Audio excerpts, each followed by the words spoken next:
Bienvenue dans votre rendez-vous éco. Aujourd'hui, nous allons décrypter une réforme particulièrement complexe, celle du prélèvement à la source de l'impôt sur le revenu qui a été mise en place au 1er janvier. C'est une réforme qui inquiète nombre de nos concitoyens puisque cette réforme pourrait avoir un impact psychologique sur la consommation et amener les gens à dépenser moins, mais aussi peser sur les négociations salariales dans les entreprises, surtout au moment où on a une pleine crise justement des gilets jaunes. Alors concrètement, à quoi doit-on s'attendre? Qu'est-ce qui va changer pour le salarié et pour l'employeur? Pour en débattre, nous avons avec nous Alexandre Salas-Gordo, qui est le président de l'Ordre des experts comptables d'Aquitaine. Alors Alexandre, tout d'abord, quels sont aujourd'hui justement les retours que vous avez des chefs d'entreprise? Quelles sont les requêtes qu'ils ont et les inquiétudes par rapport à ce prélèvement à la source? Bien, les chefs d'entreprise, comme tout contribuable, ont des inquiétudes sur ce nouveau dispositif, puisque ça va chambouler les habitudes. Et au-delà de tout contribuable, ils ont des responsabilités en tant qu'employeurs.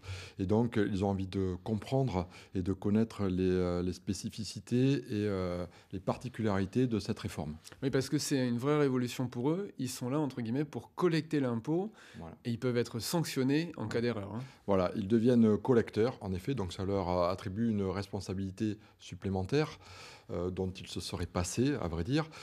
C'est déjà le cas au niveau de la TVA, donc ils sont habitués à collecter des impôts pour le compte de l'État, mais ça fait un tiers collecteur supplémentaire avec ce nouveau dispositif. Et ça a un coût pour eux justement aussi, Ah hein, bien, puisque ça va évidemment, représenter le coût du traitement de cette formalité qui n'existait pas jusqu'à présent. Effectivement, ça a un coût concret sur les mécanismes à mettre en œuvre. Et puis, en termes de temps, en termes de temps passé, en termes de discussion, ce sont des coûts cachés exactement qui sont pas visibles directement, mais qu'il faudra assumer, effectivement. c'est de l'ordre de combien à peu près? Alors, Alors, ça dépend des entreprises oui, évidemment, ça dépend mais de la taille de l'entreprise, du nombre de salariés. C'est de quelques dizaines, de quelques euros par mois, selon la taille de l'entreprise, à quelques dizaines ou centaines d'euros en fonction des effectifs. là où c'est le plus compliqué justement, ce sont dans les petites entreprises qui sont pas habituées, qui n'ont pas forcément l'expertise comptable, Voilà, ils n'ont interne pas pour de ça, hein. service comptable comme dans les grands groupes, et c'est la raison d'être, enfin, c'est le rôle des experts comptables, justement, de déployer ce dispositif pour le compte de leurs clients, dirigeants de petites entreprises et de PME. Donc c'est là où nous rentrerons en action, justement, pour ils nous sous-traitent cette mise en œuvre. Qu'est-ce qu'ils risquent en cas d'erreur? De combien est l'amende, et dans Euh, quel cas il peut y avoir une amende? en cas d'erreur.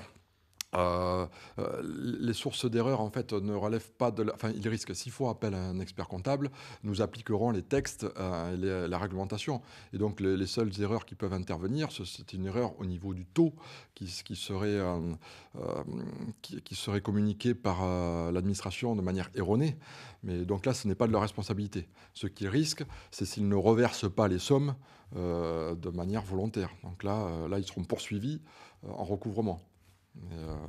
Au niveau des erreurs, c'est leur cabinet comptable qui établiront les bulletins au même titre que les autres cotisations sociales. Donc il n'y a pas de risque particulier, si ce n'est le paiement de l'impôt. Il faut qu'il soit concrètement payé. Alors vous avez reçu beaucoup de coups de fil, je suppose, Oui, de vos clients. Quelles énormément. sont les questions qui vous sont posées? Les dirigeants sont très préoccupés, hein, ils sont en demande d'informations puisque c'est une nouveauté. Ils se demandent comment ça va se passer et donc ils appellent régulièrement. C'est quotidien et nous avons pour cela organisé au niveau de notre ordre professionnel des réunions d'information, d'abord pour sensibiliser nos confrères et puis ensuite dans nos cabinets respectifs, nous avons organisé des réunions d'information au titre de nos clients de manière à les informer sur les modalités, comment ça allait se passer. Mais ils veulent savoir, pour eux c'est l'incertitude, c'est de nouvelles modalités, donc Et ils veulent quelles ça. sont les préoccupations qui reviennent justement dans les questions? La préoccupation qui reviennent, c'est de payer des montants d'impôts erronés. Voilà, il y a une crainte psychologique que le montant qui sera payé ne corresponde pas à la réalité. Voilà. Ce qui est faux, en réalité, hein, puisque je voudrais préciser à ce moment justement que c'est une réforme du prélèvement, c'est-à-dire une réforme du recouvrement, pardon, c'est-à-dire du mode de paiement de l'impôt. Mais pas de l'impôt en En lui-même. aucun cas, c'est une réforme du calcul de l'impôt. L'impôt continuera à être calculé de la même manière, avec les mêmes taux qu'auparavant. Il n'y aura pas de différence à partir de 2019 sur le montant final que nous paierons au titre de notre impôt sur le revenu par rapport auparavant. Simplement, ce sont ces modalités de paiement qui vont différer. Et c'est là où il y a un aspect psychologique. Mais moi, je voudrais vraiment démystifier cet aspect-là, puisqu'on entend dans les médias ou dans le public une crainte selon laquelle l'administration viendrait prendre indûment de l'argent, ce qui est une erreur. Il y aurait pu avoir une réforme du calcul, hein, ça c'est notre sujet, mais l'administration ne va pas prendre de l'argent là où il n'est pas dû. Simplement, il ne sera pas payé ni de la même manière, ni exactement au même moment, exactement au même rythme. Qu'est-ce qui va changer du coup concrètement? Alors, ce qui va changer, c'est qu'auparavant, effectivement, le contribuable payait son impôt directement à l'administration, alors que désormais, lorsque il s'agit d'un salarié, eh bien, l'impôt sera payé non plus directement par le contribuable, mais par l'employeur en le prélevant sur le bulletin de salaire. Donc, il y aura une ligne supplémentaire qui va apparaître, en plus des lignes de cotisation sociale, qui sera déduite, qui va donc réduire le net à payer, et cette somme qui sera précomptée sera reversée directement par l'employeur. Donc il n'y aura plus de mouvement financier chaque mois sur les comptes bancaires du salarié. Mais pour les salariés uniquement. Parce que lorsqu'on a d'autres sources de revenus, Oui, parce que ça touche aussi les retraités, également les indépendants, ça touche tout le monde, hein. ça touche tout le monde. La réforme du recouvrement touche tout le monde, mais elle concerne effectivement les personnes qui ont soit des salaires, soit des pensions, des prestations. Et là, les sommes seront prélevées non pas par l'employeur, mais par les caisses de retraite ou par les organismes. Mais vous pouvez également percevoir d'autres revenus, comme des revenus fonciers, des revenus de capitaux mobiliers. Et là, vous continuerez à payer votre impôt, mais il ne sera pas précompté par quelque organisme que ce soit. Il continuera à être payé directement par le contribuable. Et c'est là où il y a une difficulté qui va intervenir, c'est que là où auparavant vous aviez un seul prélèvement global pour votre impôt, désormais il sera disséminé. Vous aurez une part de votre impôt payé par l'employeur déduit sur votre bulletin de salaire et une part de votre impôt qui continuera à être prélevée sur votre compte bancaire et qui correspondra à vos revenus fonciers, vos autres sources de revenus. Et donc, en fin d'année, il faudra rapprocher toutes ces sommes de manière à les totaliser et à vérifier qu'elles correspondent bien au total de l'impôt dû qui, lui, ne change pas. Sachant qu'il faut continuer à faire une déclaration également, hein. Voilà, c'est une Papier. réforme du Web. recouvrement et du paiement. Ce n'est pas une réforme du calcul ni de la déclaration. Tous les ans, nous allons continuer à faire les déclarations comme auparavant, avec les mêmes imprimés, les mêmes rubriques, aux mêmes dates, pour faire apparaître le même montant de l'impôt, en fonction du revenu, un revenu identique. Et c'est cette somme-là qui, au final, en définitive, sera payée, mais selon des modalités différentes. Voilà. Donc, il y a deux réformes. Dans cette réforme, il y a deux éléments importants. C'est la modalité de paiement qui change. Et cette modalité de paiement, elle avait pour objectif de rendre l'impôt réglé au plus proche du revenu, en cas de D'éviter le variation de décalage revenu, pour d'une éviter... année, quoi, hein. Alors ça, c'est le deuxième conséquence, mais la première, c'est qu'en cas d'évolution forte des revenus en cours d'année, c'est pour ajuster l'impôt en temps réel. Ça, c'est le souhait, et non plus avec une seule fois au moment de la régulation. Et puis ensuite, il y avait un deuxième objectif, c'était de ne plus avoir de décalage dans le temps, c'est-à-dire de rendre l'impôt contemporain, c'est-à-dire sur la même période que le revenu.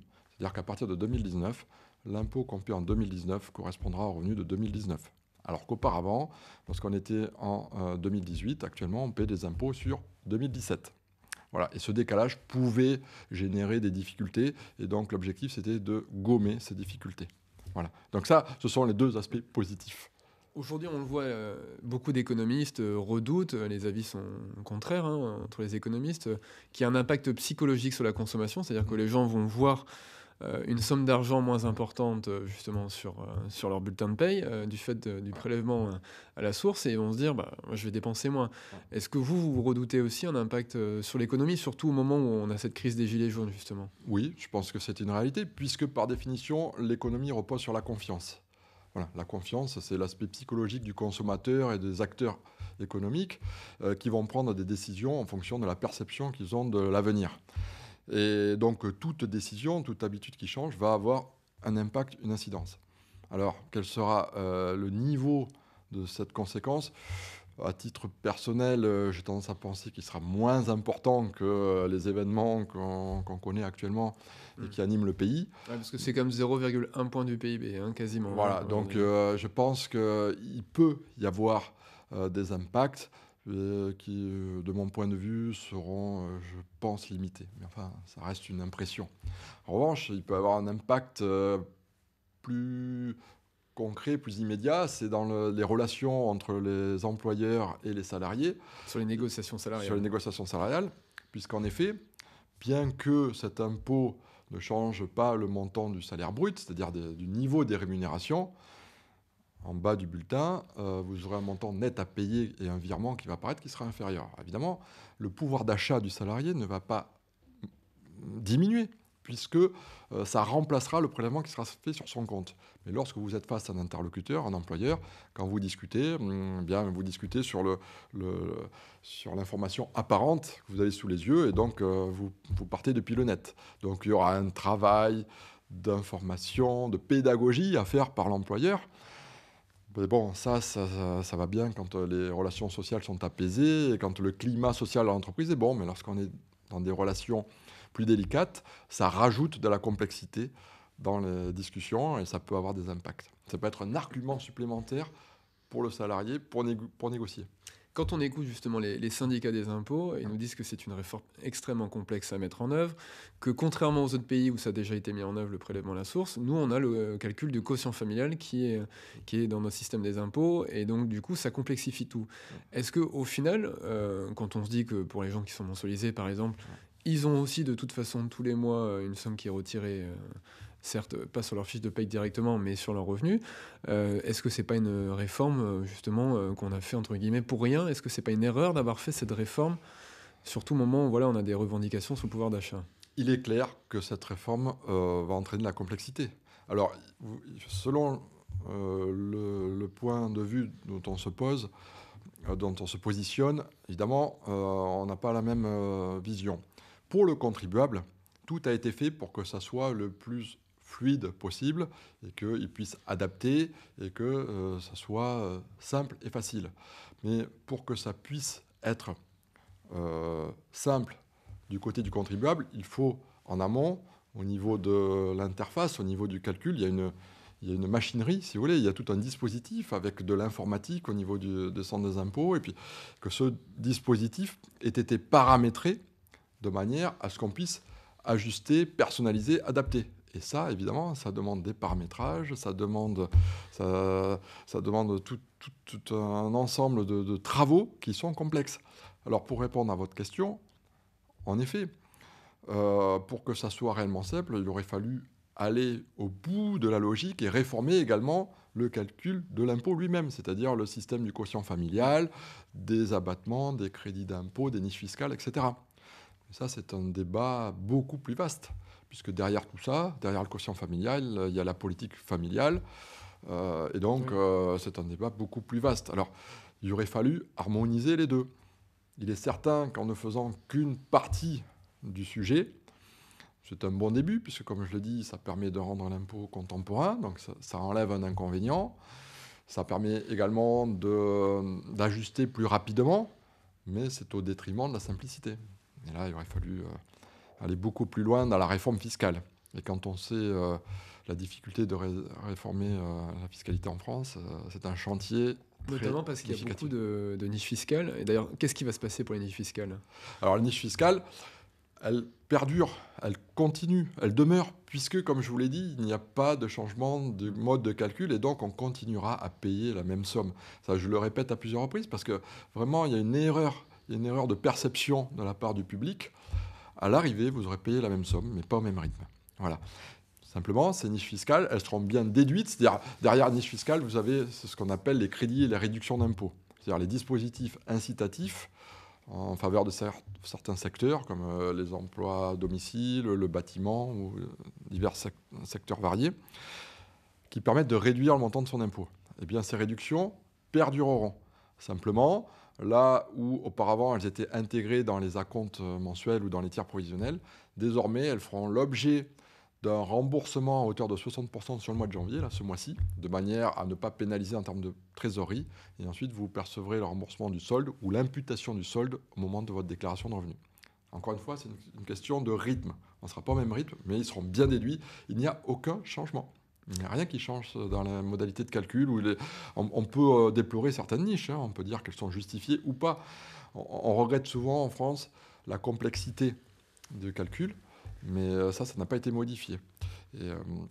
Un dernier Ouais. mot sur justement la conjoncture économique de votre poste d'expert comptable. Justement, vous avez une vision aussi. Sur les mois à venir, comment vous voyez évoluer justement la croissance dans la région? Euh, Nous, les experts comptables, nous avons dans notre région Aquitaine justement un baromètre que nous publions tous les mois, issu des données fiscales que nous transmettons à l'administration mensuellement, les déclarations de TVA, les déclarations de résultats. Et nous constatons depuis 2 ans qu'il y a une croissance régulière dans la région, en Aquitaine, et qui me permet d'être optimiste sur l'évolution de l'économie. En revanche, il y a un indicateur qui, lui, est en baisse, c'est l'indicateur des investissements. Les entreprises n'investissent plus, ou en tout cas de manière aléatoire, et ça peut être un signe qui démontre encore une fois le manque de confiance des dirigeants et qui pourra se répercuter par des difficultés sur la croissance. Merci beaucoup. C'est un indice qu'on va évidemment suivre de très près. Et on se retrouve bientôt sur TV7. À très vite.